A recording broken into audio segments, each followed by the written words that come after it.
Hello, ladies and gentlemen of YouTube. This is Yasuo Uchiha here, and today we have a little bit of a different video for you today. Today we have a discussion that's been needed for a long time in the Yu-Gi-Oh community. And here with me is my wonderful brother Brandon Uchiha. Hello, everyone. It's nice to meet you all today for this Yu-Gi-Oh podcast. I guess this is what everyone's calling it nowadays. Yeah, right. And our other guest from our Discord, Splash Attack. Hello, I am Splash Attack. Well, great to have you, Okay. buddy. Yeah, Okay. just keeping it simple. All right. Yeah, it's simple as best, I believe. Yeah, right. Well, in today's topic, we have the introductory to Yu-Gi-Oh, a problem that no one really wants to talk about, nor ever really mentions in YouTube or anywhere, and just how difficult it really is to get into the game. Now, this wasn't my original idea. Actually, Brandon is the one who brought it up to me, so I'm going to give the keys to Brandon here and let him tell his thoughts, and we'll just jump in when we can. Okay. Well, first off, there's like a big level of difficulty of entry to the game. Like, if you actually want to play like Yu-Gi-Oh, like when I say that, do you guys know what I mean by that? Absolutely. Yes. Because there's like so many different rulings and so many different things that I'm sorry, Konami has a very piss poor job at providing. Like, okay, there's a damage step, there's a damage calculation, and there's timings. Like they don't exactly explain that in a rule book. So that's like what the They somewhat do explain it in the rule books, but it's not really in depth. It's just like a baseline understanding for what is to expected. Oh, absolutely. I totally agree. I think it's brief. It's totally brief, and it should be more detailed, a lot more detailed, especially for new up and comers. well, it should be a whole lot more in detail. Like, just so much detail that I can, like, even my mother could even understand what all of it means in time. I'm not saying that they can read this. Let's say we make this brand new rule book that explains everything, and a kid sits down and reads it. He ain't gonna understand all of it in one day. Oh hell no, that's like way too much information to process. Maybe like one new thing a day. Like, oh okay, this is timing. Blah blah blah blah. If you read maybe a page or two about it, then okay, then you go on with your day, etc. But and also, I'm not, kind of noticed that not a lot of people want to teach Yu-Gi-Oh that much to newer players. No, they don't. They just want to punish those players for not knowing how to play the game and get that feeling of satisfaction of just destroying them. It's not really just that. Actually, I don't think it's that at all. I think it's more on the lines of, They're lazy and don't want to teach it. kind of like That's how I kind of That's how I kind of see it, because Yu-Gi-Oh has a lot of like in-depth like details that you need to really understand to truly enjoy and play the game properly. And I don't think a lot of like even veteran players don't really want to explain it because of how complex it is and how it's really hard for newer players to understand. Yeah, exactly. Yeah. Like I think it's a combination of a lot of things, but I think it's mostly due to laziness and not actually explaining the complex rules to a newer player who just got started. Yeah, Okay. like a lot of that about what you guys just said is so absolutely true. And like another thing, like when people even think of Yu-Gi-Oh, like I'm sure they know there's like a card game behind it, but a lot of people who got introduced to Yu-Gi-Oh, like I'm sure for like me and Brandon at least, was the anime. You know, watching the anime was what we got us hooked into the whole Yu-Gi-Oh card game to begin with. And of course, Brandon got into the game of the actual card game a lot sooner than I did. I got in way later, literally at the beginning of Link format. So I don't know how I survived, but thank God for Brandon for teaching me the ropes. If it wasn't for him, I would be absolutely clueless. Well, yes, and actually, here's a funny thing yesterday that you didn't know is that I didn't watch the first time that I got into Yu-Gi-Oh. I didn't watch the anime first. I was introduced to a friend of mine in elementary school. What was that, Brandon? Okay. The first time I was introduced to Yu-Gi-Oh was when I was in elementary school, and it was like after school. Like I'm not sure exactly what the class was exactly, but there's this group of teenagers playing Yu-Gi-Oh, and I'm like, well, what the heck is this? I've never seen this before. And I come up and they're playing the card game, and that's what got me into it, is just by people playing it. And then they told me, oh yeah, there's an anime that you can watch too. It's a lot of fun. So basically, I'm one of those people who got into the actual card game first before the anime. Oh yeah, that's how you got in. Yeah, and that actually it's probably better to do it that way than the other way around, because people tend to think that just because you watch the anime doesn't mean you know everything how a card game works. Speaking of the anime, we're not. I just want to get off topic for 1 second. Those anime Yu-Gi-Oh card players. Oh boy. Yeah, but I don't see him that much. Thank God. So that's like I said, there's still so much going through my head right now about this whole topic because, well, the main thing that triggered this for me was I was joining another server to see if I can find more players to join our server, and like stuff like that. But the thing that really triggered me was someone said that, like, when they play IRL, like like either in person or maybe like with webcams but with each other, they said that I hope that if I make this mistake, my opponent won't punish me or catch me doing using a card wrong. And I'm like, if you were playing against me, I'm sorry, but I would just flat out call you out and say, look, that's wrong. Take that back. Oh yeah, absolutely. Like, see, people like that just upset me because it's like, how can you try to like make sure you can take advantage of a mistake that you made, and also hoping that your opponent just completely did not even see happening. Well, here's the thing. It's different if two veterans are playing and they're just doing it for fun. Yeah, absolutely. Okay, that's a different story. But if you're trying to teach a new player how to play the game, and all you're thinking about is, okay, I'm gonna teach him, but I'm just gonna fuck with him basically and do shit that's not even legal, then he's gonna think that it's legal to do that, and basically it's like a snowball effect. It just keeps rolling downhill until it finally crashes. Yeah, absolutely. What do you think, Splash? How do you feel about that? About the whole online dueling thing. About the whole topic, like if someone made a mistake, you know, pray they don't know you made a mistake, and take advantage of that. Oh, if you purposely make a mistake to take advantage of the new player, you're toxic as hell for that. But there's also a really slim chance that the veteran player might have read the card wrong. I would assume automatically that they're trying to be a scumbag and trying to cheat you out. I would just make sure to ask them to read over the card first, make sure to look through everything they played, and make sure to check that everything else is legal. It's important to stay on your foot and check everything before letting your opponent proceed. That's how I kind of see of it. Yeah, that's exactly what I mean by that, and I do heavily agree that has to stop. Because that's, I think, what's the biggest problem is for newer players to come in is that the veterans know everything about the game, but they don't. And if they try to learn anything, they're going to feel so small. Like, they're not on the same level. Even though we're both human beings, they're going to feel like an insect, and we are like this big muscle man, but in Yu-Gi-Oh! Does that make any sense? Yeah. Yeah. That makes sense, and that's how newer players kind of lose interest in the game because a point of a game is to like play with friends and slowly learn it as a team. If you kind of play with someone who just kind of beats you each game and doesn't really teach you the ropes and like the minor things in the game, that's how players really lose interest and how they don't end up sticking with the game to the end. Exactly. That's kind of a problem with veteran players.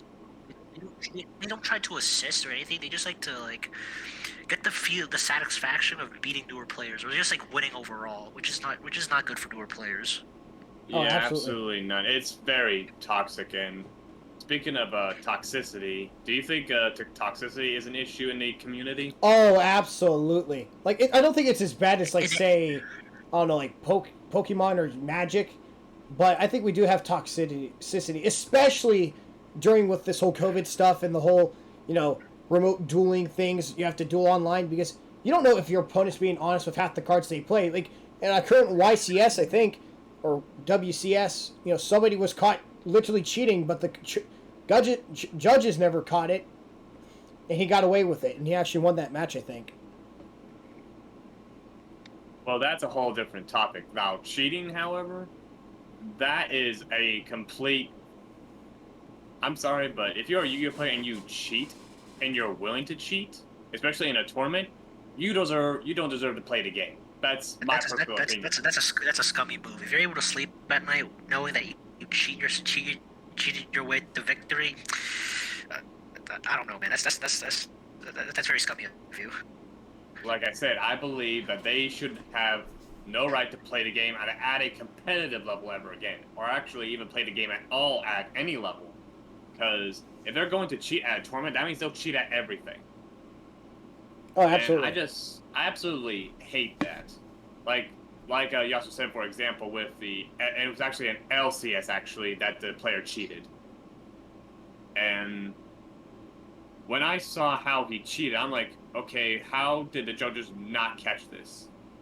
And I think like one thing with judges is that they're starting to not really give a shit about if someone cheats or not. I mean, if it's like superly obvious, then okay, then they'll catch it. But if it's like, you know, like a tiny detail, they're not gonna go an extra mile to make sure that you didn't just cheat. Oh yeah, absolutely. Like, cheating is just like I despise it. I will always shun it, and especially even going back to like the whole new player, especially if you're doing a new player and you're cheating to a person trying to enjoy the game they want to, you know, get into. Just get out of here, man. Get that toxicity cheating butt out of here, man. That's just, I can't stand that at all. Let's see, but like I guess that's what makes the game so like there's a plethora of reasons why the game's so difficult. It's the community. If I had to grade it in this order, it'll be the level of difficulty of entry. Second is a community, and I have to say third is, and here comes the next topic. When it comes to a new player buying their first deck for the first time, and they obviously want to win, which I can understand that. But if let's say they put all their money into like say Dragon Link, okay, like say like right now when the ban list is only 2 months away, they're only going to get 2 months of fun or 2 months of learning out of it. And let's say the ban list comes in and just ruins the entire deck, so you just wasted $600 on your very first deck. So that's not going to be very memorable. Oh no, no, absolutely not. And speaking of introductory decks, like, you know, that's actually like a really good point to go to, because a lot of the structure decks now these days are actually getting better, depending on which you get. Like if we look at the Soul Burner structure deck, the whole Solemn Mangrates, you had a meta deck literally for $30, except for Sunlight Wolf, but that's besides the point. And of course, you know, we had the zombie structure deck that was right before it, and that was a really good structure deck. Really supported the zombie archetype. And, you know, there's just Go ahead. You have the dinosaur structure deck back in 2018, where it's literally CT Turbo. Oh yeah, absolutely. Yep. Which is really really solid for just $30 as well. Yep. Oh yeah, absolutely. And like, you know, and now we're in July. We're about to be getting the new Cyber Dark structure deck, and I know me and Brandon have already made videos about the new deck, and I know people have already been experimenting with it online as we've seen. It's a good deck. Honestly, Cyber Darks are actually very rogue competitive now. Like, we'll have to see if they'll be meta, but I don't think they will. They'll definitely be high rogue, though. Or mid rogue, depending. But anyway, a deck... Well, Oh, sorry. It's You alright. finish. You finish your point. You finish your Alright. point. And the whole point of this is the deck that the player wants, that you want to choose to get into. Like, for me, when I got into Yu-Gi-Oh, I chose Dark Magician. Why? Because I'll admit it, I'm also anime fanboy, and I just like Dark Magician. I like spellcasters. I love that kind of stuff. But as I kept growing through the game, I just wanted to play different stuff, and now I have multiple decks that I can play at any time because I know, for my mastery of the game, I know what to play and what not to play. Of course, in my heart, I'll always play Dark Magicians because it's my favorite fun deck. But if I want to go competitive, of course, I'll play something like the new Cyber Dark deck that we're going to get, or something like, I don't know, like, what? Dinosaurs, or something, anything like that. Something that's going to improve, not only carry me wins, but something that will make me feel this is simple, I can learn this deck, and I can just have fun with it. Now you can go, Brandon. Okay. Well, speaking of the structure deck, actually, there is gonna be a video within 2 or 3 weeks when I get the Japanese import of the structure deck, because it was, and I gotta tell you, it was a pain to find not only a seller who had it, but three of each of the structure deck in Japanese. So in about 2 or 3 weeks, we'll probably make another video on that, actually. So, But so ladies and gentlemen, be looking forward to that video. but other than that, now, like, the whole point is you shouldn't spend so much money on a deck that you probably should think in the back of your mind, is this going to get hit by the next balance? And let's say it's only a month away. You're wasted $600. Now, even if you like dragons, you should tone it down to something else. Like, I would try to do maybe a pure dragon maze, or let's see, maybe wait, rockets. I don't know, pure Dragon Baits. Chamber's still pretty high up there. What I mean by that is not go full investment on a meta deck that has such a high win rate that's probably going to get hit hard within a ban list. Okay, fair point. Now, rockets will be a good introduction to the game. Oh yeah, true. Yeah, I remember when we both bought our 3 copies, and man, that deck was fun. Like, before they busted, well, actually no, it was busted because of Dragon Link, but even without Dragon Link, it was still really fun. Yeah, but the effects were easy to learn, and the effects were not that complicated. You just destroy a card, and do what the effect does. Yeah, basically. What do you think, Splash? Like, what do you have to say about this whole deck stuff? For me, I see the problem is that there's not a lot of good beginner decks out there. There's very few that could really teach the player about the certain aspects of the game. Let's say, for example, Satellar Knights. They're a relatively simple deck. Normal summon, apply effect, and then the Satellar decks play a variety of trap cards, so they have time to experiment with that, with spells and traps, because most of these decks nowadays don't even play trap cards anymore, unless you're talking about Eldritch. Yeah. Yep. Yeah, there's that. There's also I would say War Rocks is a good Ooh, War Rock. introductory to the game as well. It teaches you about one of the most complex aspects.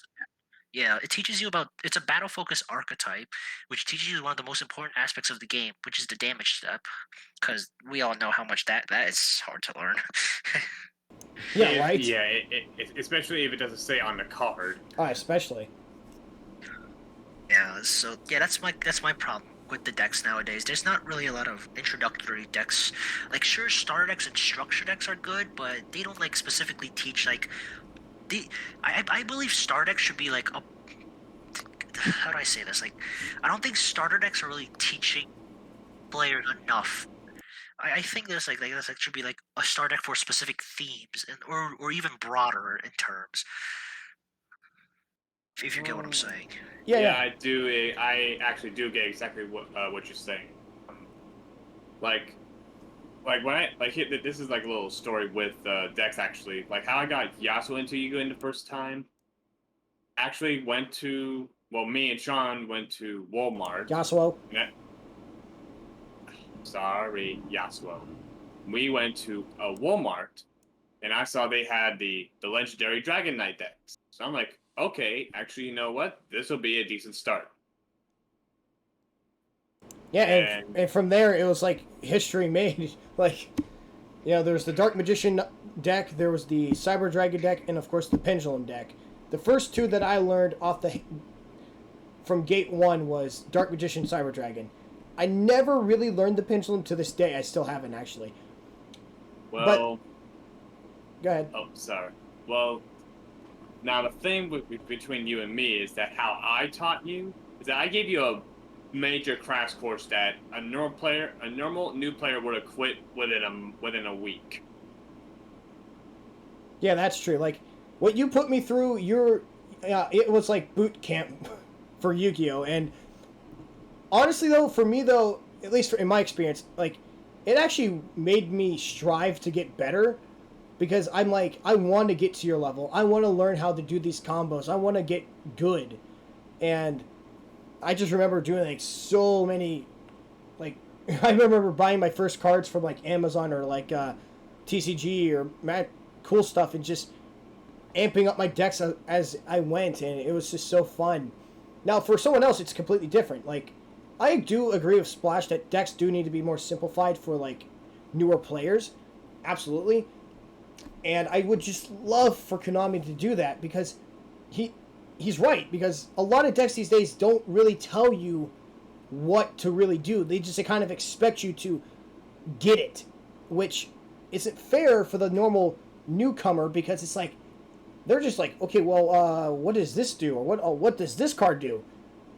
Like, if someone did pick up a structure deck or a starter deck today, let's just say Solomon Greats, because they're probably like one of the best rogue decks still. It's like they got to learn all the combos and try to remember specific points of how to activate things. But now the worst part is when you go against somebody who has like a meta deck or a competitive deck that have like Ash and Ghost Bell, they stop their combos and now they panic because they go, oh my god, wait, they just stopped what I normally usually do to get this out. Now what do I do? And they don't usually know how to get follow-up unless they're really good at the game. Yeah, that's one thing I think could change very quickly, actually, is if people were to stop. I mean, yeah, still know what your combos are and how to process your combos and everything. But let's say something does go wrong, even if you misclick or your opponent interrupts you, you have to rewire your brain to say, okay, since you stopped this, I gotta go a different way to get to this. So let's say instead of activating this monster effect here, I'll activate it here, or activate this spell in reaction to your effect, etc. That's I guess that's a smaller thing. Like that's a real small thing to competitive Yu-Gi-Oh! Actually, in my opinion. With beginners, I think it's all right, but if they want to play like competitive, they have to be willing to adapt and rewire their brain. Oh yeah, absolutely. Like, players just like new players, casual players, even meta players just need to always have that backup wire of like, okay, he stopped combo A, here's combo 2 or B that I can go into, and if he even stops that, I still have something if I can at least pop something off. Now, I think another problem into Yu-Gi-Oh! That I think we all need to mention is the pricing of Yu-Gi-Oh! Cards. Do we all agree on this? I would say yes and no. Okay. Well, mainly yes, but no. Like, okay, well, from how I look at Konami is a business. They still have to make money so that they can pay their employees, right? yeah. So I can understand maybe a couple of price cards to be definitely $100 or more, but not as a staple. Like say Forbidden Droplet, Triple Tactics Talent, Zeus, like basically your generic staple cards that any deck could use. Yeah, that's what I kind of wanted. That's what I was kind of wanting to go towards. Like, like the big prize cards, say like Chaos Emperor, Dragon of Armageddon from Battle of Legends. Yeah, that's fine. Those cards can be high up there. But staple cards like Triple Tactics Talent, Forbidden Droplet, and other stuff that people need, especially like even Ash Blossom still being $15 to a copy of a common card from a structure deck, no less.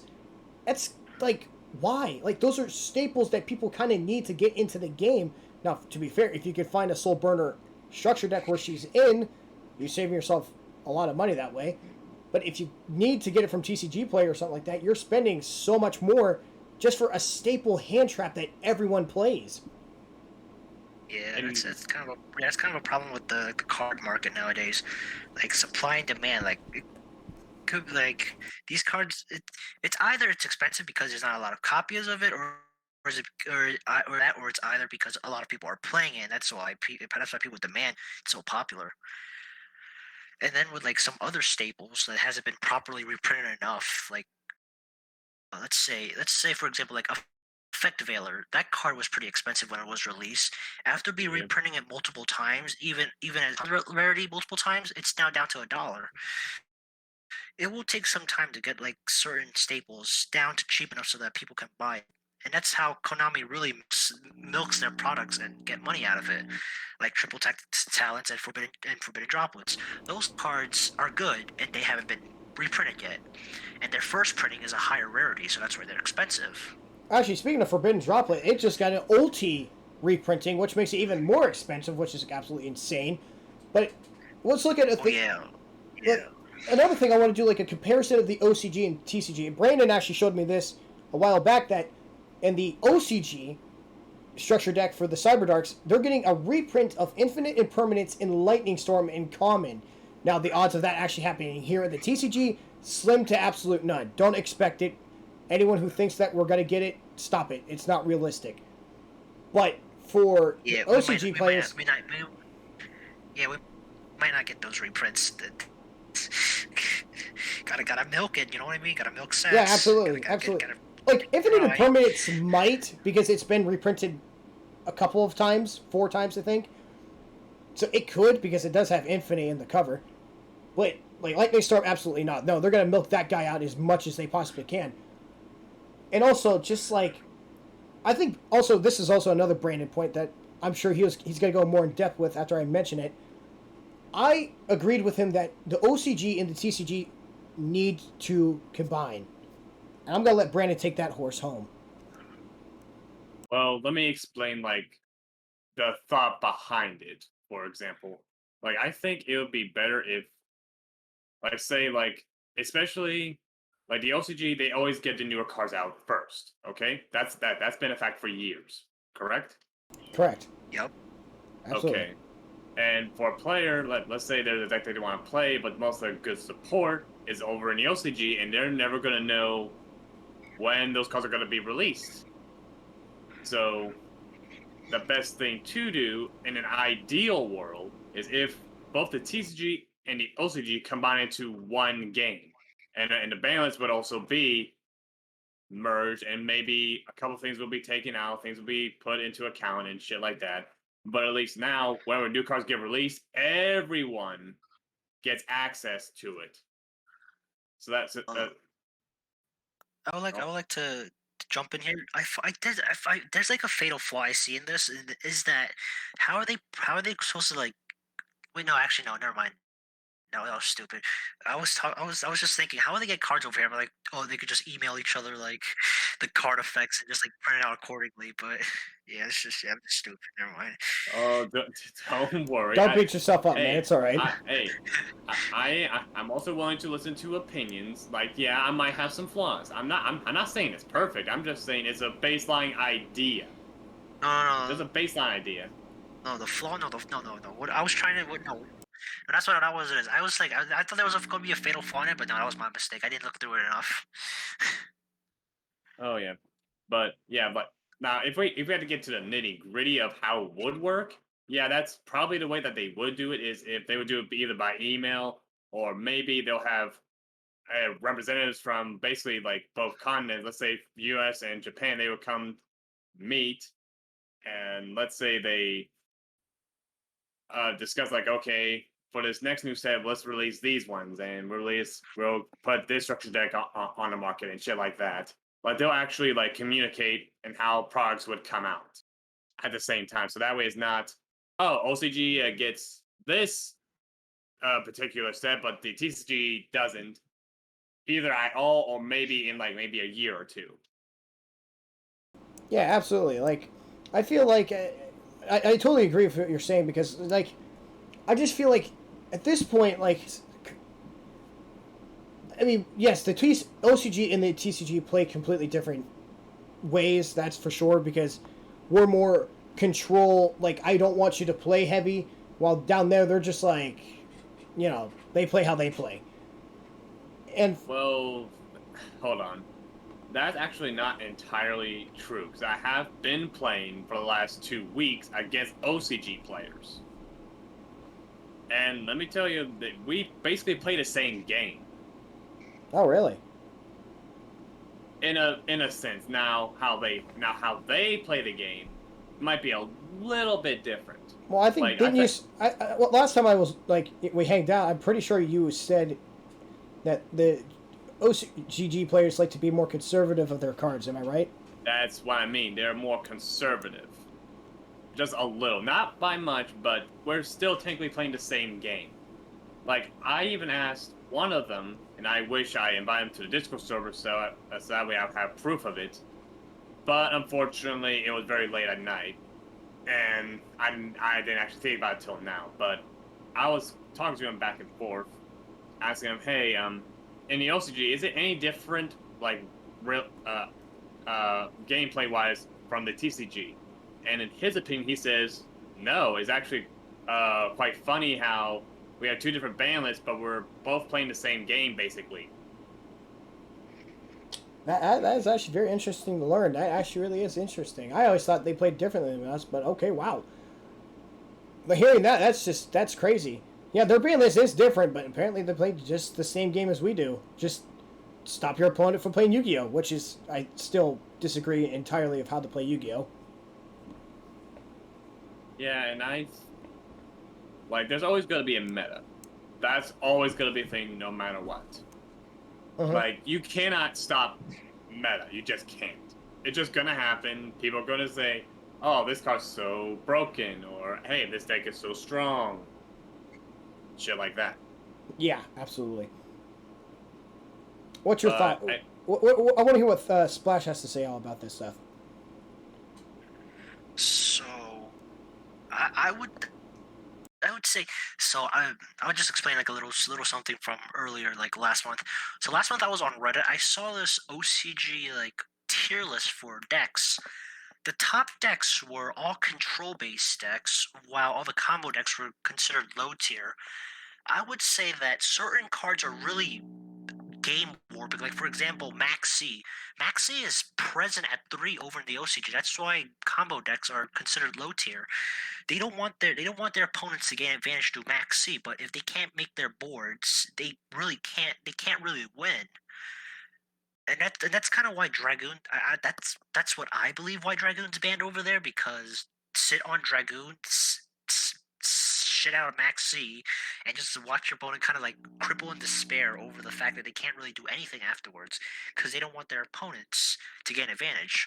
While over here in the TCG, Maxi is banned while and combo decks run rampant, while the only control decks are like Dogmatica variants and Eldritch variants. There's not really combo is strong over here, while over in Japan it's control heavy, trap based. Yeah, that's. I'm pretty sure that's maybe what he meant, is that because of the ban list, it's different. Oh yeah, like from hearing his story, yeah, that's just that. It makes sense. It makes a lot of sense because it's just, yeah, when they did have Dragoon, you just sat on it, Maxi, make your opponent just go, oh, you gotta be joking me. But like he said, we have Dragoon here, but Maxi's gone, and it's like, huh. Now, of course, It's not as threatening as people think it is. yeah. Now the more we think about it, Dragoon is real bad. Konami, ban it. What? Dragoon? Ban Dragoon? Oh yeah, or at least ban its fusion support to get it out? I mean, that could be a whole different video entirely about what should get banned and what should. Well, we'll probably be making that video next month, probably, because July is the next ban list, of course. Yeah, but of course we don't know when, which, I kind of, this is just a side thing, is I would like, and this is just a small thing for me, I would like to know when a ban list is coming out exactly on a certain date. Now, over in the OCG, they actually have that. Like, so here's that date, boom, there it is. Over here, it could come in the beginning of July, late July, mid-July, or maybe even technically in beginning of August. You don't know. And Yeah, people you're- just freaking panic like they're like animals, and they're trying to be like, okay, I'm gonna sell these cards before the ban list hits. I'm gonna try to get these cards before they skyrocket in price. Everyone just goes freaking crazy. Yeah, it's like a freaking apocalypse. Or if the game gets so bad, they drop an emergency ban list out of nowhere, and nobody expects that at all. What'd you say, Splash? And if the game gets so bad, like so broken, they drop an emergency ban list, and nobody suspects that. Oh yeah, like freaking the Oh, okay. like the But let's see. oh what format? What was the last emergency? Performer Pals got an emergency ban list, and I believe Dragon Rules did as well. Yeah, absolutely. Actually, no, they got a normal ban list. No, I was. Okay, never mind then. Oh, what is that one archetype? That Spirals got an Spirals. emergency ban list. Yeah, that's what I was thinking about. Spirals. They got hit hard. Then also the Cyberstein, when it was first released, also got an emergency ban list. Zodiac. Cyberstein, not Zodiac. No, I'm mentioning Zodiac was another one. Yeah. But but that's just a tiny thing for me, is that I would like to know when a ban list is going to come out. So I was like, okay, today's the day. What got hit? What did not get hit? That way I can rebuild a deck if I have to, or just trash it and rebuild a new deck altogether and call it a day. Yeah, I agree. Yeah. Like I'll bitch and complain, like, oh man, this card's gone. Ah, that card's gone. Now my deck is useless. Whatever. Okay. Time for the next best. Time to build another deck.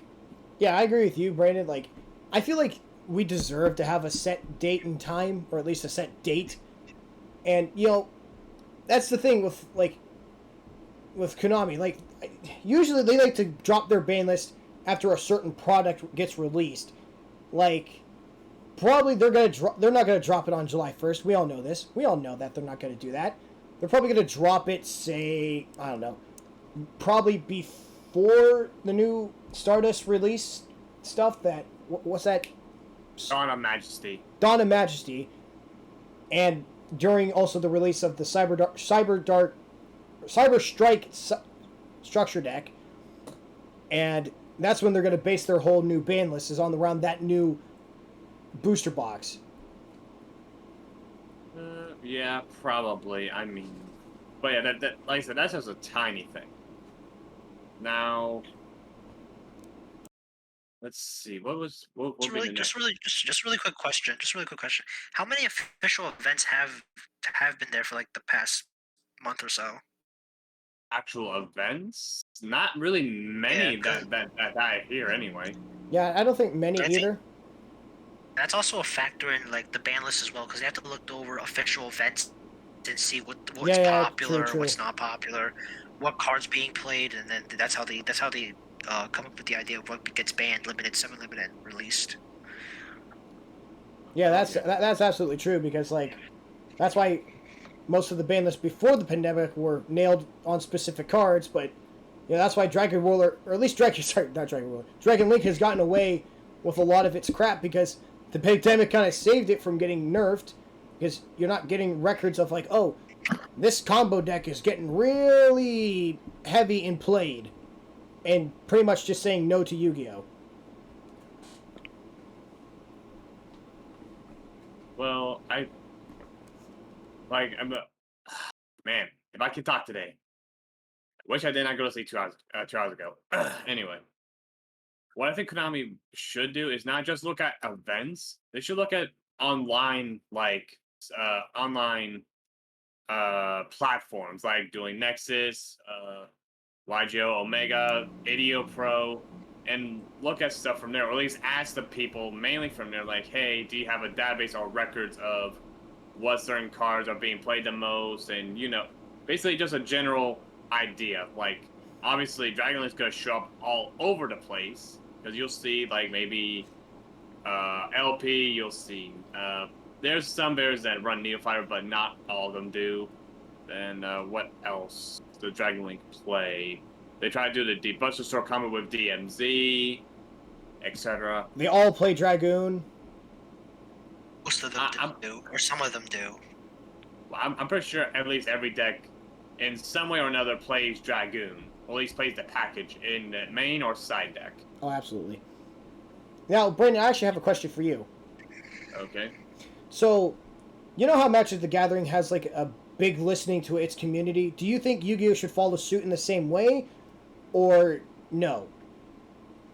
Well, the problem with Wizards is how they handle their community is that they're way too open about everything. Now, for Konami, however, there's just this big silent brick wall that you get no communication. Unless you're a YouTuber. Besides the YouTubers they communicate with. But other than that, to the community, they get jack shit.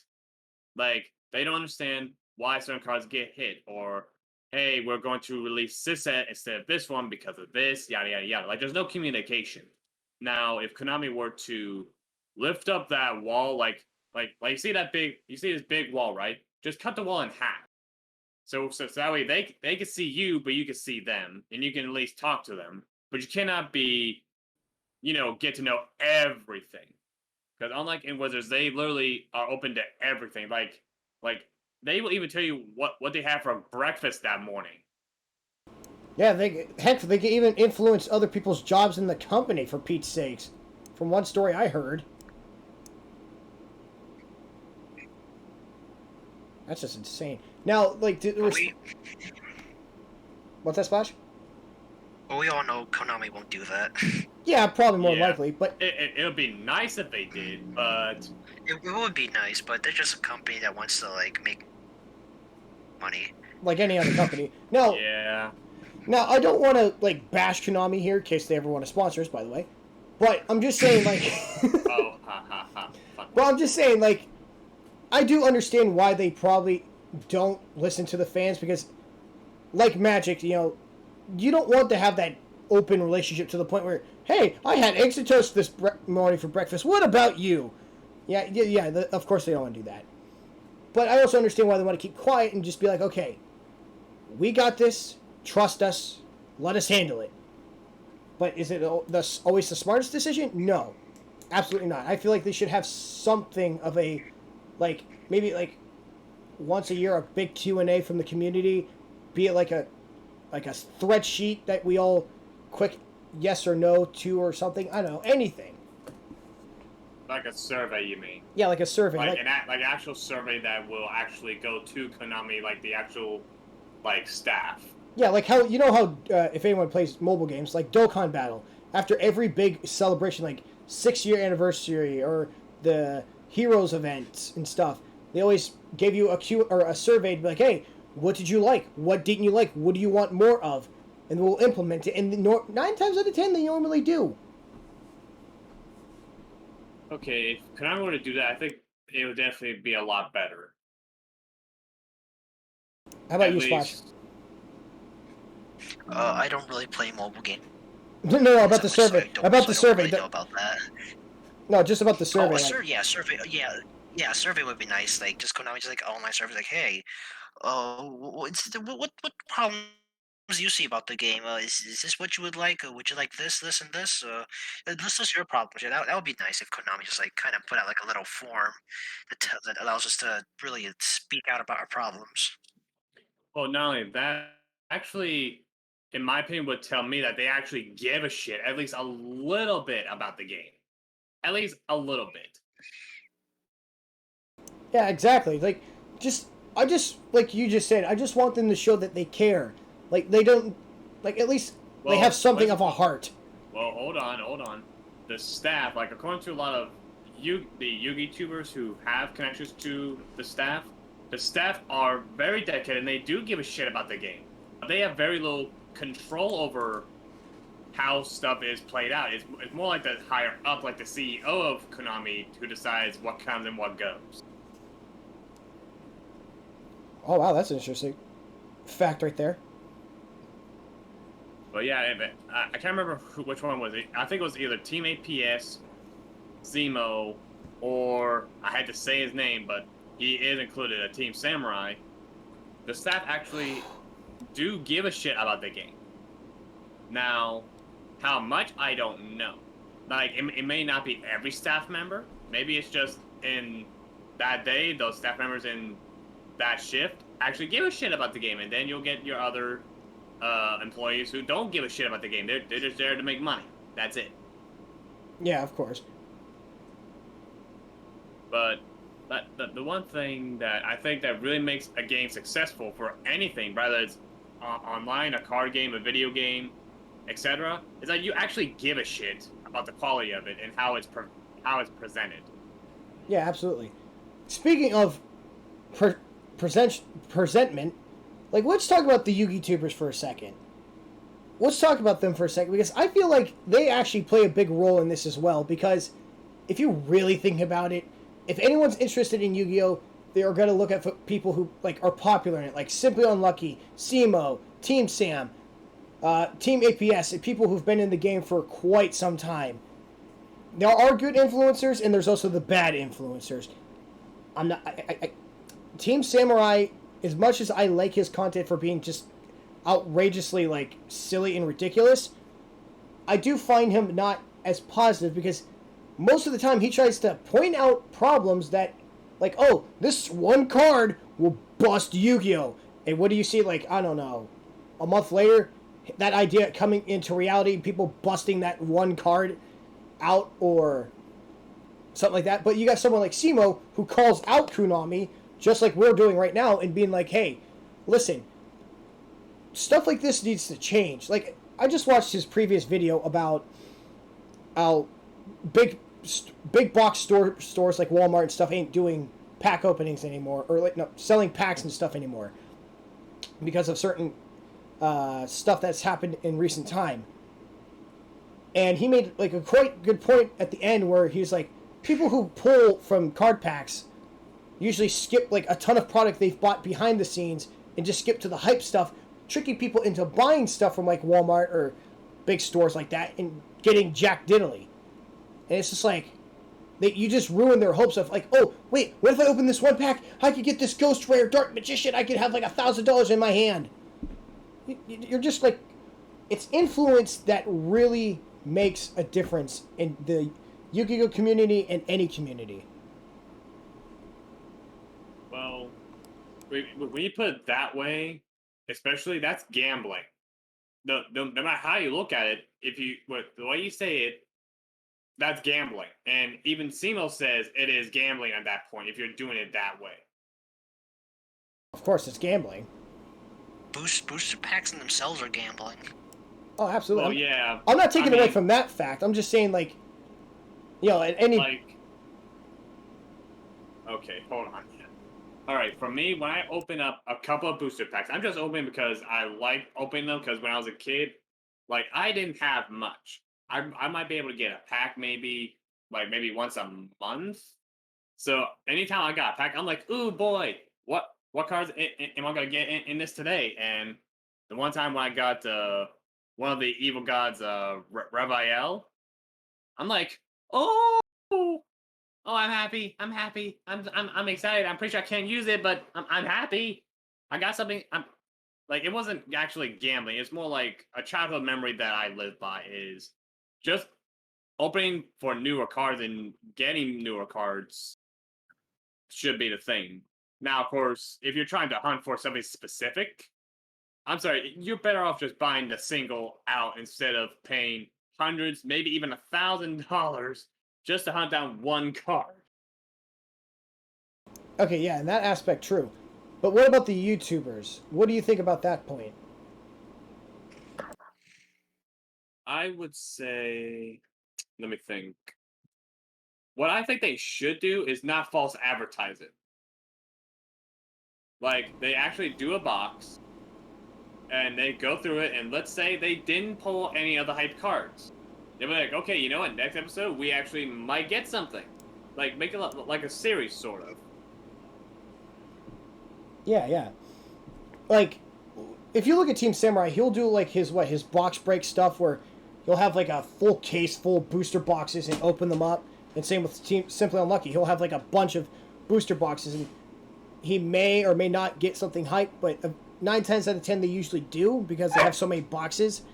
And it's just stuff like that. That's like, yeah, that's cool and all. Like especially with Team Sam's like box break, you can join in the fun, but it's just like when you see someone pull that hype card, soon afterwards you want to hope that you could pull that hype card. Now again, like you said, that's just gambling at that point though.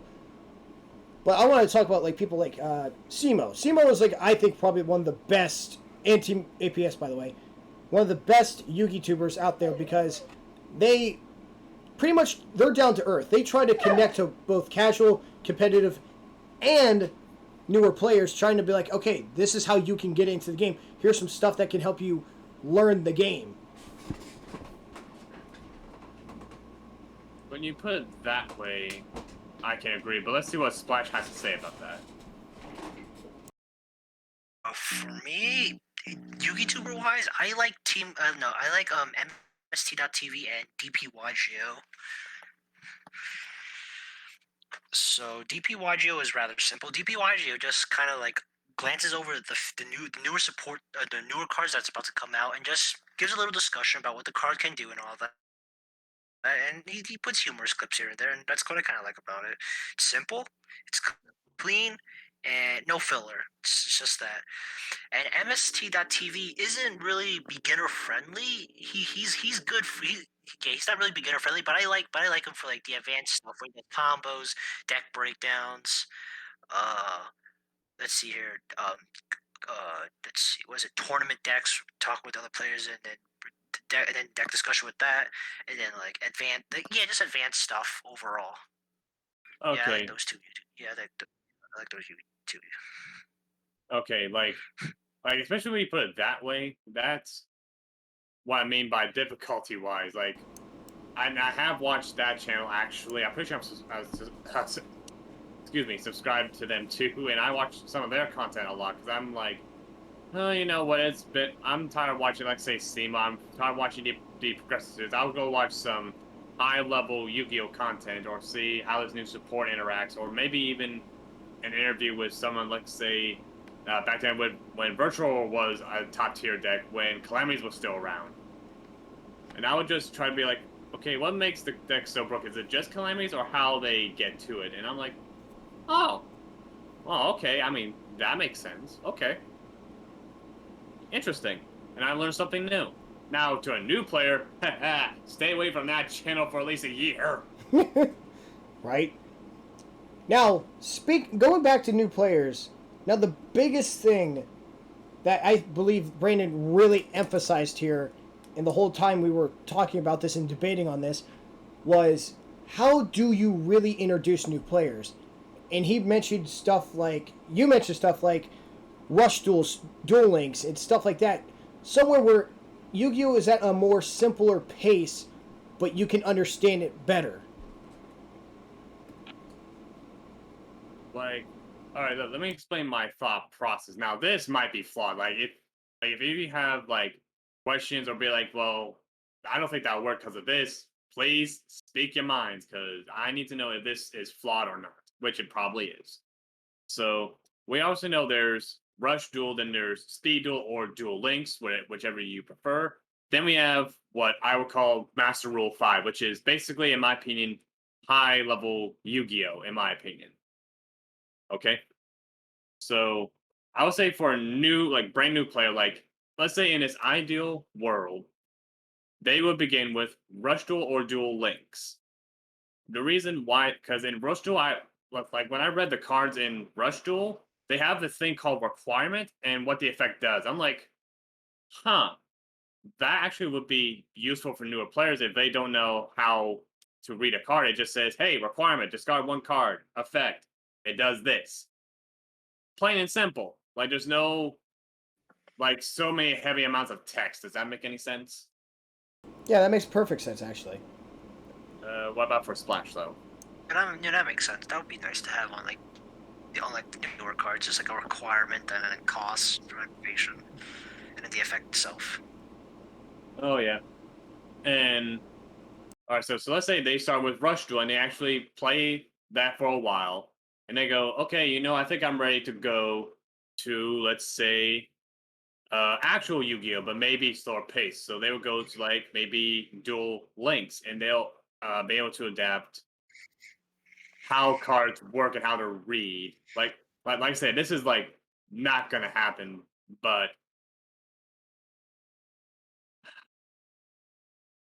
like it's sort of it's a the way I consider Yu-Gi-Oh is like a journey for me, in my opinion, is for the longer you play the game, the more you grow as a player overall. Does that make any sense? Makes sense. Yeah, it makes sense. Like I like from hearing what you just said and like thinking back to what you said before in the couple of days that we've talked about this. Yeah, I like to totally think like starting out in Rush Duels is a much simpler format of Yu-Gi-Oh, and then if they feel confident, go over to Duel Links and try to learn it in a more competitive way, and they feel even more confident in that. Try the competitive scene, try getting to the real game, and see how you fare. Well, here's also another thing is like here would be like age recommendations for Yu-Gi-Oh. Like Rush will be, let's say they're 8 years old. Okay, that'd be a great start. And let's say at age 13 you can start learning actual Yu-Gi-Oh. But let's say with Dual Links or Master Duel 5, but you use simpler decks, like say for example, War Rock for example, from Splash Attack. That's how I think it should go. So that way people don't get confused on how to read cards, and also how there's this thing called a damage step, a damage calculation, and stuff like that. And it should be an enjoyable experience, not this big race that I put you through, Yasuo, in a year. Like I made you learn everything in a year. I literally thought, literally, like as I was teaching you, I thought you would quit at least maybe 6 months in. No joke. I mean, I can understand why you would think that because, yeah, for me, what you threw me into, it was hard. It really was hard to like comprehend the game, and then it's just like, my brain is spinning. But the reason why I didn't give up was because I really wanted to enjoy the game and actually compete. Like, I wanted to go to locals. I one day want to go to a regionals, a YCS, and a nationals. I want to do that one day when the world is not a crazy piece of crap. But other than that, that's what kept me going. Now, Hey, what about Splash? What do you got to say about this, bud? What topic specifically are we on? About the like how to properly introduce people to the game. To properly introduce, I would say you can't really tell someone to start off with Rush Duels and or Duel Links, well, because yeah. those two play really differently. And if you force a player from that and then jump into actual Yu-Gi-Oh, they would have expectations from those set games, and they would try to apply it to the actual game, and they can't really do that. For Rush Duels, for example, cards are simplified. There's 3 zones, and then there's like that whole like special summoning thing where you can bring out 3 monsters at the same time. You The actual card game doesn't have anything like that. And the same thing with Duel Links. You have skills, and then there's like a battle reliant cards. In the TCG, there's no skills, and battle reliant cards aren't any good anymore. So I don't think that it's really possible to like start someone from Rush Duels or Duel Links and and then try to get them ready to the actual game. Like the only way to get someone good at the actual game itself is to start them at the actual game. To start them at the really low level, like really simple cards. Start with Really normal simple. boss. Yeah, starting with normal monsters, then equip cards, and slowly work up like the hierarchy of the complexity. Okay, Okay, actually, now that you mention now that, that sounds better. yeah, that That sounds a lot sounds better. better. Actually, now that you say that, this actually is a good point to go into. Like, what about bringing back legacy formats, like Yugi Kaiba format, Goat format, formats where people can hop into and be like, okay, this is how Yu-Gi-Oh was played here, here, here, and here, and then eventually grind up to the current day meta. What do you say about that, guys? Well, there's nothing wrong with that, but that's the thing. Not a lot of people are really willing to revert back to old formats just to help out a newer player. Like, Yeah. I don't think veteran players are willing to do that. Like, maybe you could do it like a few friends here and there, but in tournaments, there's no such thing as legacy formats. It's just advanced format with the current ban list, and you either play a competent deck or you lose. And like the only way to really learn is to start off really simple. But there aren't a lot of people who's willing to start off simple. Maybe besides friends at best, or maybe like a few of those people at locals who likes to really play really old formats. Well, here's my thing to that, Yeah. though. Here's my thing to that, though. I think Okay, what Konami you think? should implement a legacy format because there actually is a lot of players out there who want to play it, like you, Splash. I know you've played Goat format and you actually want to try it out in actual Yu-Gi-Oh terms of formatting, and I think Konami could make a really good profit on that because reprinting older cards that people could use, like, oh my god, I've watched Yugi Nono enough times to know that him and his friends have hollowed out Goat decks that they never had hollowed, and they played all the time.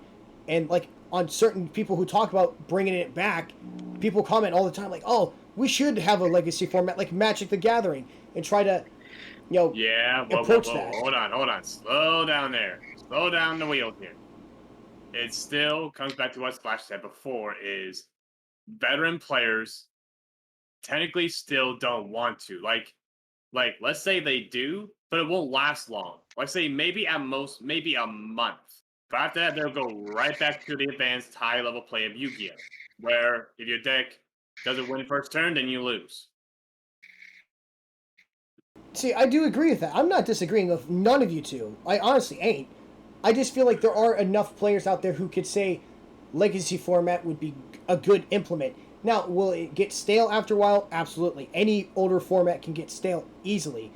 Like, who wants to play goat control all the time? Or who wants to play beatdown all the time? Nobody. Who They probably want to be like, okay, I want to play my combo deck that makes 16 negates in one turn. Because that's just how Yu-Gi-Oh! Is now these days. I just feel that it could be implemented, but just not permanent. Okay, especially what do you think about it?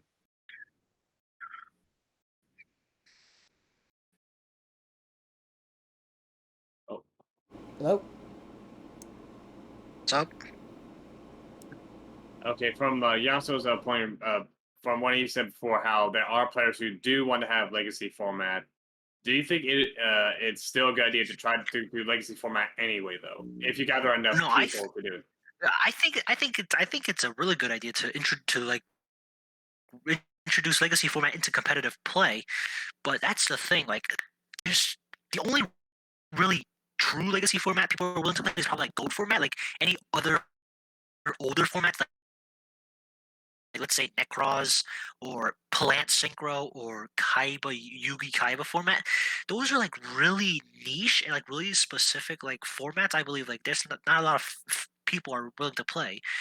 I think only goats would be like a viable legacy format that people are willing to play, quote unquote. So it'll be really hard to like introduce legacy format when like the legacy format that is played is a specific shit. I don't really know how to word this. Let me reword it really quickly. Like it's like the only really legacy format you could really introduce and people are willing to play is probably GOAT format. And like the other formats are like really niche and specific and only probably has like a few players at best playing that format. Maybe a couple hundred.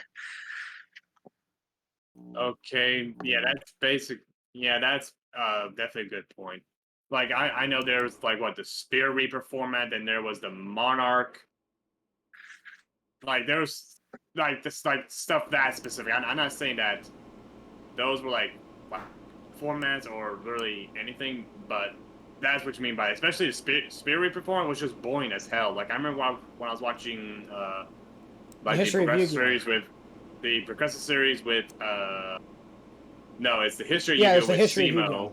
The And history of Yu-Gi-Oh when they were doing Reaper format, it was very boring to watch two control decks go back and forth, back and forth, back and forth. I'm like, geez, just end the damn game already. But that's just my personal thing on it. But yeah, I think Go format is definitely like the only real legacy format that would be viable. yeah, true. Yeah, I totally agree that GOAT format itself is probably the most popular of the legacy formats. Everything else is kind of like meh or no. And to to compliment Splasher where he made great points, yeah, it could totally be a a big hit or miss or just a complete okay, this was a terrible idea in general. Now, to what Splash said before, though, about introducing players to, like, normal monsters. This is how you play it. Effect monsters. This is how you play it. Spell, traps. Working them up the ladder, that is also a really good idea. Yeah, I think that's way better than my idea. Yeah, I think it is because, like, if you start someone from ground zero, like, actually, I don't know if you guys know this YouTuber. Give me 1 second to look him up. He actually did exactly what Splash was talking about. Just give me a moment though to look up his name. Where are you? I know. This is interesting. TGS Anime. He actually did like a whole playlist with his buddy to teach him how to play Yu-Gi-Oh. I don't. Huh. And actually, I will share the playlist, or at least a video to the playlist, on the Discord, so I can at least prove my point here. Oh yeah, I have seen that. Oh boy. So yeah, so there's exactly that exact introduction. It's gonna take forever, depending who you are and how fast of a learner you are, but it's there. I mean, yeah. Now, let's see. Is there anything else we need to discuss? Anything at all?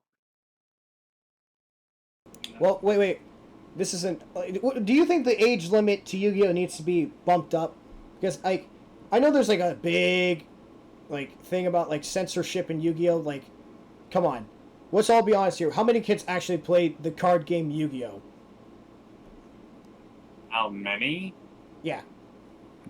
Well, we could say like a large chunk of kids play the game because they introduced it from the anime and probably like Duel Links, and they probably want to jump over to the actual physical card game.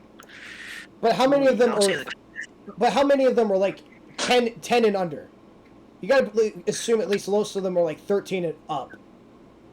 it's really hard to really pinpoint an exact number of how many young adolescent kids are playing this game. But I would say a hefty amount are playing this game at a really young age.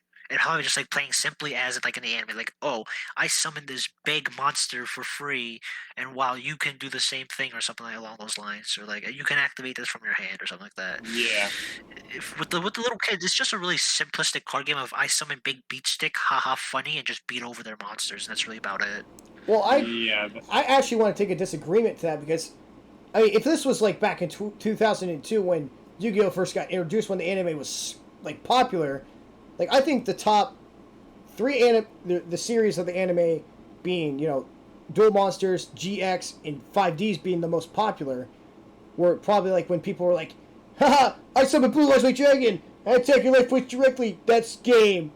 Like, yeah, that's where I would see that, but I don't think Yu-Gi-Oh in the anime sense, possibly maybe Duel Links is probably the big counterpoint here, but in the anime standpoint, it's not as popular as it used to be because it's really started going downhill after Zexal, Arc V, and especially, well, Vrains was alright, But 7 was Oh, 7 is like, oh my god. 777 is somewhat of a mess. Yeah, 7's definitely a meh. Let's see. Well, I can agree with a couple things. Like, kids are kids. They're going to play the game how they want to play the game. Like, that is fine. But let's say they are 13 years old and you're still playing like that, but in a competitive scene, then okay, then it's not going to work. Like, Yeah, we can the veteran easily base say will yes shun you to for that. that. Yeah, they will. I mentioned that earlier in the video. Like, people like that who play like that, you're just going to get immediately. You're going to get punished for that. You're going to get severely punished for that. Well, it's not really punish. It's more like you'll not have fun at all when people tell you, no, that's not how it works. This is how it works. This is how you're supposed to play the card, and this is it has nothing to do with the anime. Ignore the anime.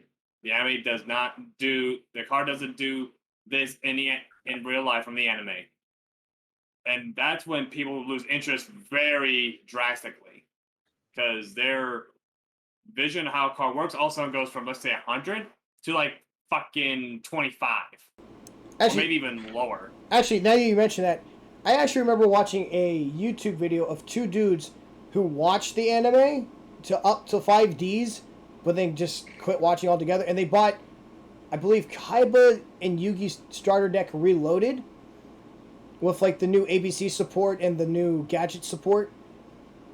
And, you know, they're just like, oh man, what the heck is all this stuff? I don't know any of this stuff.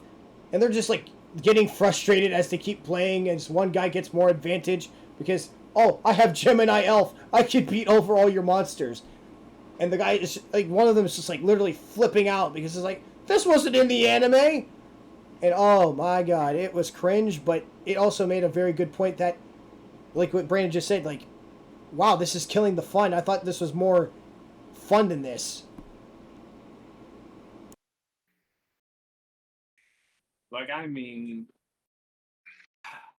I would say, in my opinion, in the competitive scene, you have to be at least 16 or older, maybe 13 at the minimum.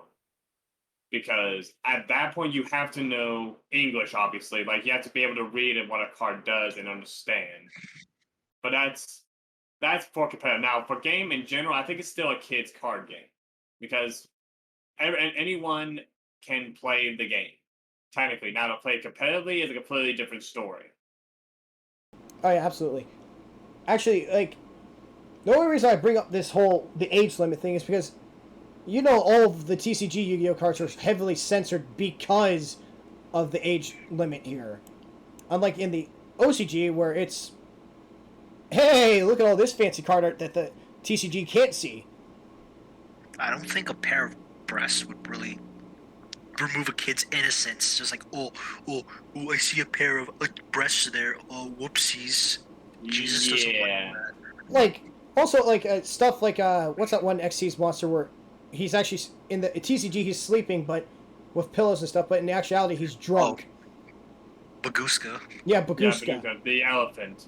Yeah, and of course Dark Magician with the whole, or Dark Magician Girl with her whole symbol on her chest too, that being a big censorship. That is Maggie, I think it's her name. Yeah, Maggie Girl, I think that's her name. Something like that. Maggie Magician Girl. Yeah, her. Yep, thank you. Well, actually, it counts for both her and Dark Magician Girl because they both have the same symbol. But, like, I think at this point, especially in this culture, like, those symbols don't really mean, like, kids ain't gonna be like, what's that? I want to follow that symbol, what it means. Because, what are they gonna know? Unless you explain it to them, they ain't gonna know. And even then, even if you explain it to them, they're not gonna be stupid enough to, like, I want to follow this thing. Kids these days are not dumb. Smart, Alex, but not dumb. Actually, I think it's the other way around. They are dumb, but they try to talk like they are smarter than they think they are. Yeah, that's true. Now, I'm saying like Like, here's a good example. When me and Yasu were seniors at our high school for our last year, the 7th graders, when I heard them speak and talk, Omega Lord. They had no respect. They would literally talk shit and try to talk like they are an adult, but they're only 12 or 13 years old. And I'm like, jeez, like if one of them were to talk to me like that, I would slap their ass. Oh no, I got a good story too. Like when I was on the bus. I was on a bus ride home. I was like 15 at the time, and some little girl popped her head behind me and said, like I was just talking to like I think a friend of mine on the bus, and she just goes, "Shut the f up, you stupid a-hole." I'm just like, did that just come out of her mouth? If she was my kid, I'd beat her. Yeah, kids nowadays they just copy what their parents do, and they just kind of just do what their influencers do. Because thanks to like early age, they get a phone early. They get to watch YouTube early. They get to like use this TikTok early, and it's mainly the stuff that they watch they imitate in real life. Because what they see, they think it's acceptable in the real world when it's clearly not. So that's why they do it. They're just like, oh, if this guy's doing it, then it must be okay to do it outside in the real world. When in actuality, it's really not. Yeah, At yeah. least at least 90% of the time anyway. So I guess my final question is, like, do you guys think we, as like competitive players and even possibly even casual players and collectors, deserve the true card arts that the OCG gets? Yeah, I think so. Well, there's a lost art thing going on with TCG, but that's really about it. They're just slowly importing over the OCG art. Yeah, but you'll never see stuff like Magi Magician Girl or, real Dark Magician Girl, uncensored cards or harpies. No, with Matt, no. There's a difference between Magi Magician Girl. I believe Magi was drawn by the creator himself, She Kazuki was. Takahashi, Yeah, and I believe it hasn't been imported yet. Believe it hasn't been imported yet because they didn't want the TCG touching touching anything from the card artwork because that was him drawing it out himself, and he just wants to leave it as it is and not worry about like censorship and all that. Yeah, that's So exactly that's why right. I think that's why it hasn't been imported yet. No, that's exactly the reason why. Is because Yeah. he doesn't.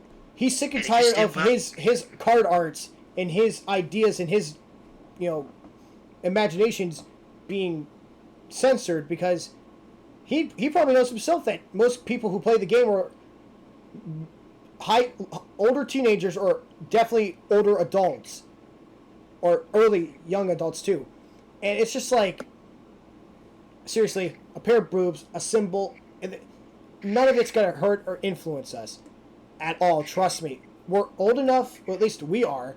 We're old enough to understand. Like, okay, I know what that does mean, but am I gonna let it affect me? No.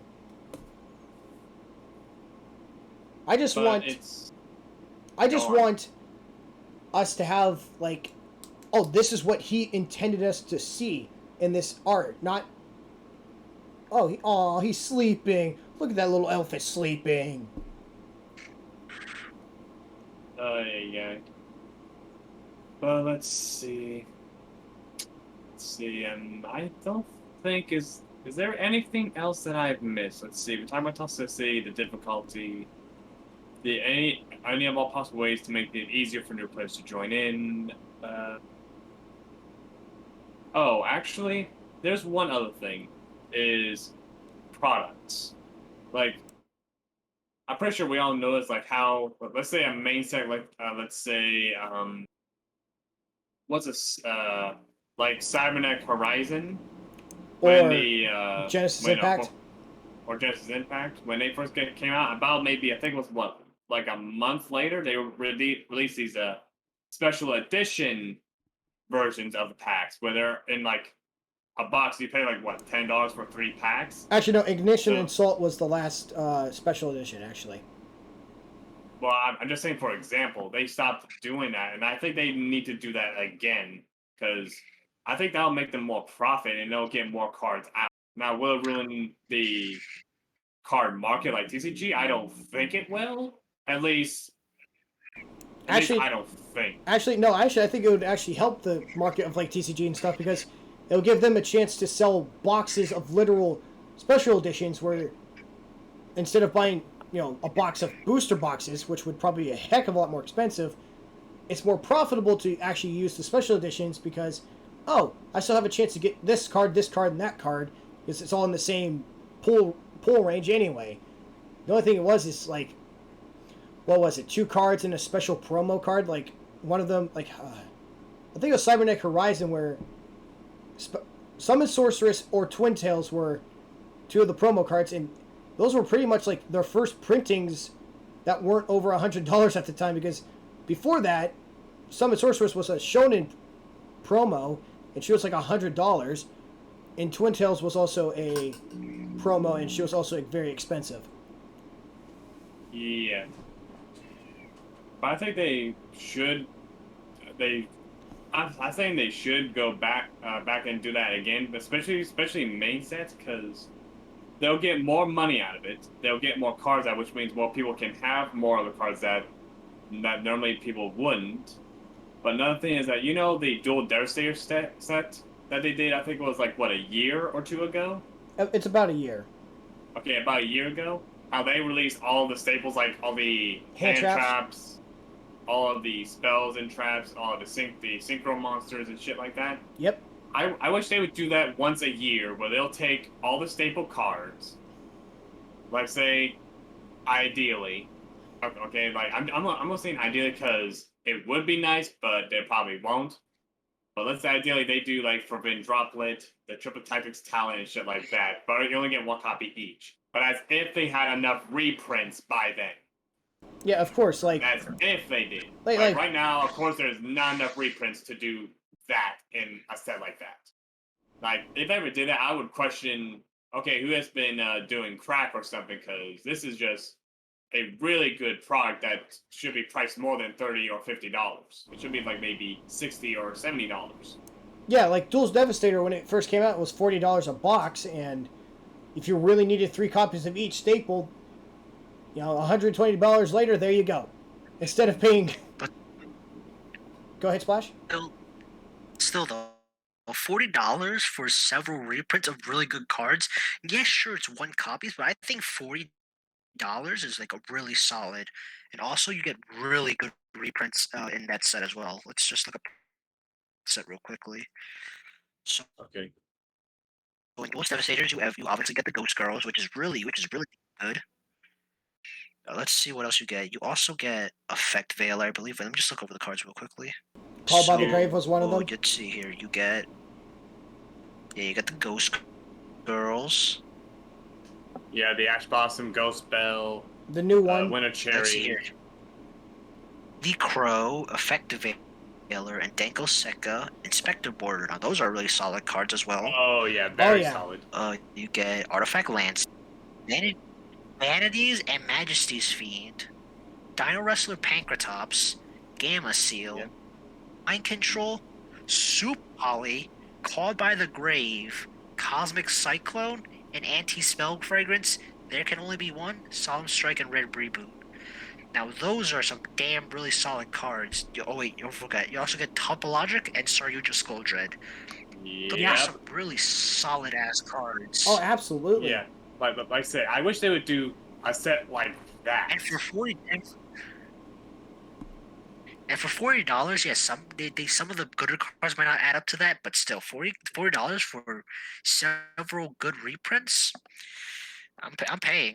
All right, they can steal my money any time of the week. Oh yeah. Oh yeah, same here. Trust me, you're not the only one. Oh yeah, absolutely. I'm saying they should do a set like that once a year, like at the end of the year, where they'll put a lot of the staple cards or really good, solid cards that actually impact how a deck will play out or improves the deck better. In what way, shape, or form? Like it's a hand trap, spell, whatever. For $40, that's a great deal, especially for like maybe a newer player even. So that way they get all the staples at least as a one of, and that way they're not spending so much on, let's say, Shadal, for example. Yeah, exactly. Like, also speaking of products, like I think another thing I would love for Konami to stop doing, or at least improve a tad bit. I know you guys are probably going to disagree with me here, but super short printing. I'm not saying they shouldn't short print for the market side of things, but I think super short printing, like let's say Magician's Souls, Forbidden Droplet, and all them, like, oh my god, like why make it so difficult, especially when you buy a booster box where you're guaranteed at least a super and a couple of ultras in those sets anyway, and yet you don't see the like. I do again. I get it. I get it that they do it for the profit, they do it for the market, and they need it for the money. Not disagreeing with that. I just think they shouldn't super cut it to the point where it's like, oh, you'll if you buy a booster box, you'll probably see it after 1 out of 6 booster boxes, maybe. Like I said, well, it's like as you said, that would be nice, but they still have to make money. Like that's the sad part about it, is that they still have to make money. If they don't make money, then obviously the game doesn't thrive. Well, I think there's a certain way to solve this problem. The OCG, when they print out some of the better cards, they print them out in multiple rarities so that no matter what, you would still get something in the end, and you have higher chances of pulling that card. I think the TCG could really implement that, like making multiple prints of like the cash cards, and then people are willing to buy more of that set, and then get the card they need in the Oh, end. Yeah. Actually, now that you mention okay. it, You he's on to something. He's on to. sorry. For example, for Halka Febrax, which was Needle Fiber Japan, in the set they were releasing, they had multiple printings of like from super rare up into like collector's rare, I believe, if I remember it calls. Yep, you were right. And they have multiple printings of that. I think that's a really good way to like give people the money card that they want while keeping that card cheap, while also possibly selling more of that set and making a bigger profit. Yeah, actually, Oh, Brandon, let's see. Brandon, if I can chime in for a second, Okay. if we were watching that Cyber Dark or Cyber Strike structure deck box opening with the Japanese version, you could get that Cyber Dark End Dragon in a collector's rare or that special rarity, right? If you Yeah. Well, here's how the pack works. You get the 5 feature new cards, and one of them is guaranteed as a prismatic secret, while the rest can be an ultra, a secret, and etc. yeah, and I agree with Splash that But they all have different rarities. Like there's like 3. There's the collector secret, the secret, then a ultra. but yeah, I agree with what you're saying and with what Splash said that yeah, implement different variant rarity versions and make people go, "Oh, okay, I really want to get this set now." Now, of course, like the newest set that just came out was Ancient Guardians, and there's nothing really in there that go, "Whoa, that's really good." Unless you want to be a good Snake player, but I doubt that. But Well, I actually might. Who knows? I mean, you want to do it for those pendulum monsters, right? Yeah, the demi-cores. Even though they're not meta relevant, I just like the concept of Music. the monsters because they're music, and I'm a musician, so it's like, hey, I'm a musician. I might as well build a music deck. Oh no! Why the hell not? Like, yeah, no. I mean, it's to each their own. Like for me, like I know next time we go to our card shop, if he has it, I'm gonna get another Genesis Impact because I want to build Evil Twins. I like the Evil Twin archetype. I really like their cartoonies and then into realistic anime forms. It's like, and besides, it's just a really fun deck. Okay, now to complement Splash's comment about the rarities is, let's say you do get that one prize card as a super. Let's say you're like, oh, you know what? I kind of want it as a collector's secret. Then you actually go online and buy it, and that's how they'll still make money. Is that people will be like, oh, you know what? I don't want the super anymore. I want to get like maybe an ultra or maybe a secret or maybe a collector's rare. Does that sound about right? Yeah, that sounds about right. That sounds about right. Yeah. So they start off really short. Like people like probably like buy the physical cards maybe to play test first, and that's when they'll invest money for higher rarities and then continue collecting cards like that. Yeah, exactly. I think that would be a very good solution to the game. So that way it's not as expensive.